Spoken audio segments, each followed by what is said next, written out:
the first time we spoke, you spoke about reusing as much material as possible. Yeah. So you've got certain sustainability Yes.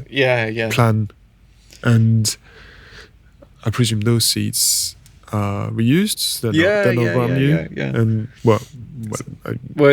did you mention also? You mentioned that you were gonna try to reuse some existing seats for the theatre. Yeah, exactly. Reuse as much as you can. Yeah, a lot of this is all part of the same core idea, really. So the ship itself is reused and repurposed, and it's a thing that otherwise would have been scrapped. And the design philosophy that runs through the space is trying as much as possible to work with and reflect existing things, and that falls into this idea of environmentalism, an idea of ecology. Like what the project is supposed to be doing is very deeply engaged with the local environment, and that's both that's the local ecology, that's the different communities here, that's the different people here, but it's the material ecology, so it's the different buildings here, the different structures here, but it's also the sort of I guess you call it the more natural ecology. So there's lots of different stakeholders in the project, from right down from the ducks and the coots to the companies of Canary Wharf. Yeah. And it would be disingenuous to be setting up a project like this without keeping those environmental aims quite core to the project. So we've got some quite rigorous standards we hold ourselves to. So 100% of the materials have to be ethically sourced. So we have a real emphasis on reclaim and reuse because again that fits in the idea. But anything that isn't, so all timber, for instance, has to be 100% FSC certified. Yeah. We are intending to become the world's first carbon neutral theatre. Okay. In operation. In operation, yeah. Carbon neutral in operation. In operation, yeah. Okay. So we've got that as our target for 2026. What do you need to do for that?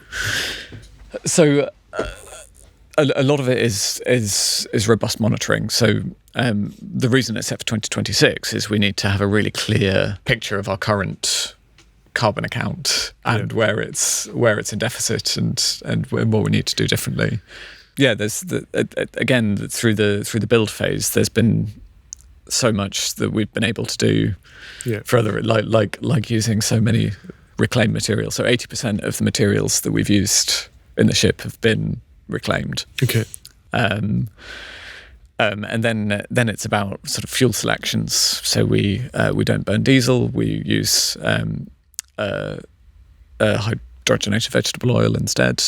And that's a nice advantage of these ancient engines. Yeah. They were built in a very different way, and they're very robust. They run forever, but it'll run on olive oil. It'll be expensive, but it'll run on olive oil.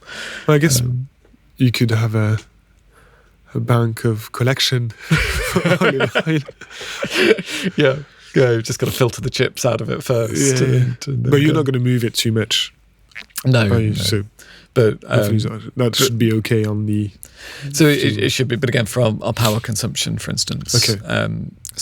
How does power work?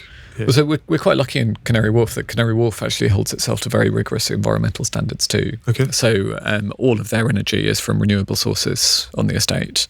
So when we're plugged in to shore power, we're using renewable energy. Okay. And where we need to supplement that with generators, we run them on these low carbon fuels. Okay. And we try as much as possible to reduce consumption rather than rely on offsetting. So the core environmental idea is reduce and reuse. Do you know how much you can have, the surface you can have, or the number, whatever, the surface you can cover with your panels on the boats, and whether that would be sufficient to provide enough electricity? Have you done those calcs? We have done the calculations. Okay. So there's quite a lot of area we can put panels on. The pinch point at the moment is budget.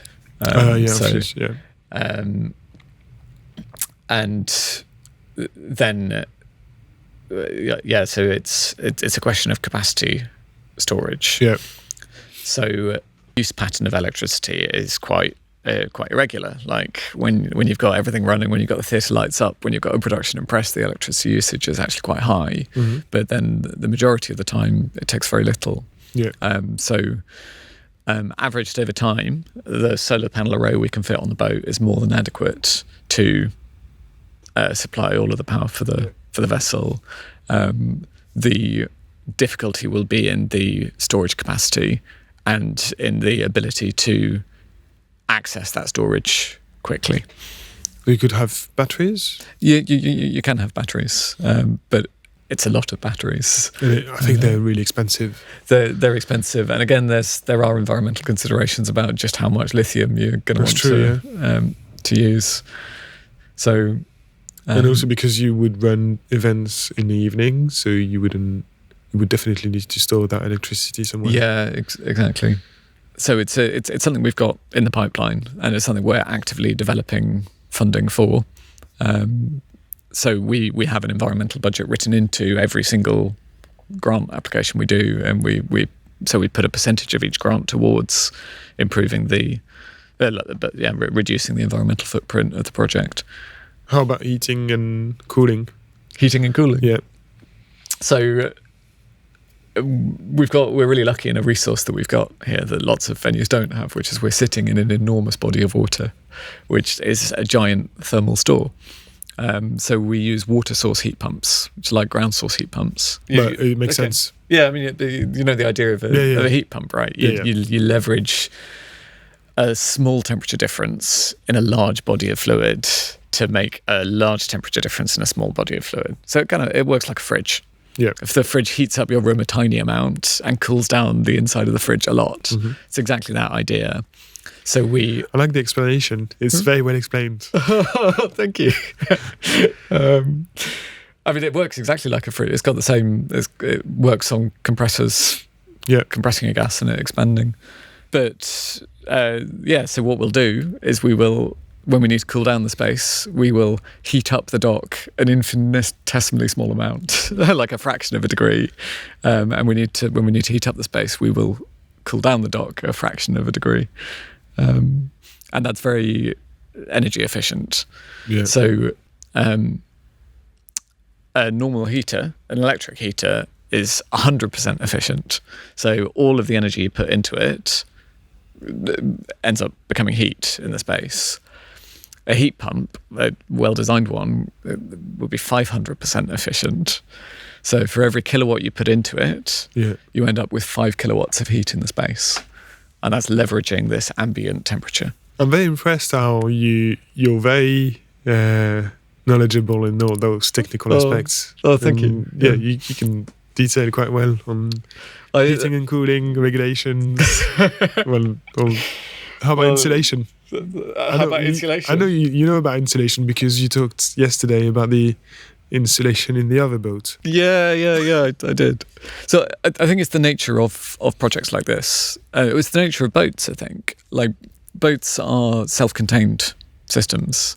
So in a house, you've got all of these different grid connections. So many of these problems are solved externally. Yeah. And all you need to do is manage the routing of that, the plumbing in of the power to where you need it to be.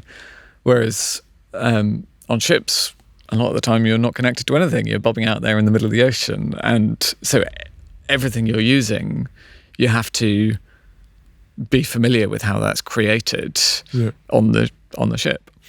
So you have to be at least a bit familiar with all of these systems to be able to operate it at all. But yeah, I think the core idea on this, on the sustainability front and on the environmental front, is this idea of ecology. Yeah. So it's the idea of being in a network of other things and the responsibilities you've got to those other things.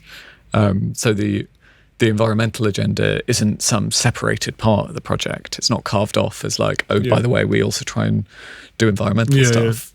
Like, it's such a core part of what the whole thing is. Mm-hmm. Like, the whole project is so connected to the docks, to the area, to the people, that it would be a nonsense to be trying to serve a community while also poisoning them with noxious fumes pumping out of ancient diesel generators.